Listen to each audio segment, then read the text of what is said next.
এই যে আজ আমি রান্না করছি ডাঁটা দিয়ে, কাঁঠাল বিচি দিয়ে ডাঁটা শুটকি, কাঁঠাল বিচি দিয়ে ডাঁটা দিয়ে শুটকি।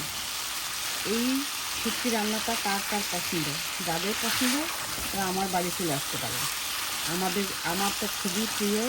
তো বাংলাদেশে এই আইটেমটা আমরা প্রায় খেতাম, কিন্তু এখানে তো এই কাঁঠালের বিচি পাওয়াটাই দুষ্কর।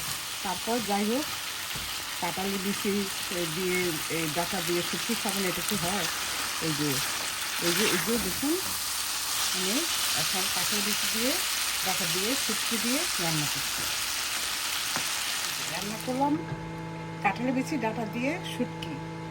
এই আপনারা হয়তো অনেকেই ভাববেন যে এই প্রবাসে বসেও আমরা কীভাবে কাঁঠালের বিচি আর ডাঁটা দিয়ে শুটকি রান্না করা যায়, এটা কি সম্ভব? হ্যাঁ, এখানে নিউ ইয়র্ক সিটিতে এটাও সম্ভব। আপনি যখন যেটা খেতে চাবেন তখনই সেটা হাতের নাগালে পেয়ে যাবেন। তো এমন কোনো কিছু নাই যে নিউ ইয়র্ক সিটিতে পাওয়া যায় না, তবে সিটিতে, কারণ যখনই আমরা যেটা খেতে চাই তখনই সেই জিনিসটি আমরা এখানে পেয়ে যাই। তো এভাবে আপনারাও রান্না করে খেয়ে দেখবেন। কাঁঠালের বিচি দিয়ে ডাঁটা দিয়ে সবারই খুব প্রিয়। আমাদের তো কাঁঠালের বিচি ডাঁটা অথবা সিসিঙ্গা দিয়ে ডাঁটা, সিসিঙ্গা দিয়ে কাঁঠালের বিচি আমাদের অনেক পছন্দের একটা খাবার। তো মাঝে মাঝে রুচি চেঞ্জ করার জন্য এরকম শুটকি রান্না করে আমরা খেতে পারি। এটা তো আর সবসময় খাওয়া হয় না, মাঝে মাঝে রুচি চেঞ্জ করি। তো আমার কাছে খুবই ভালো লাগে। তো যাই হোক, তো আমার এই রান্নাটা দেখতে কেমন হয়েছে আপনারা কমেন্ট করে আমাকে জানাবেন। আর কার কার পছন্দ এই ডাঁটা দিয়ে কাঁঠালের বিচি, সেটাও আমাকে জানাবেন।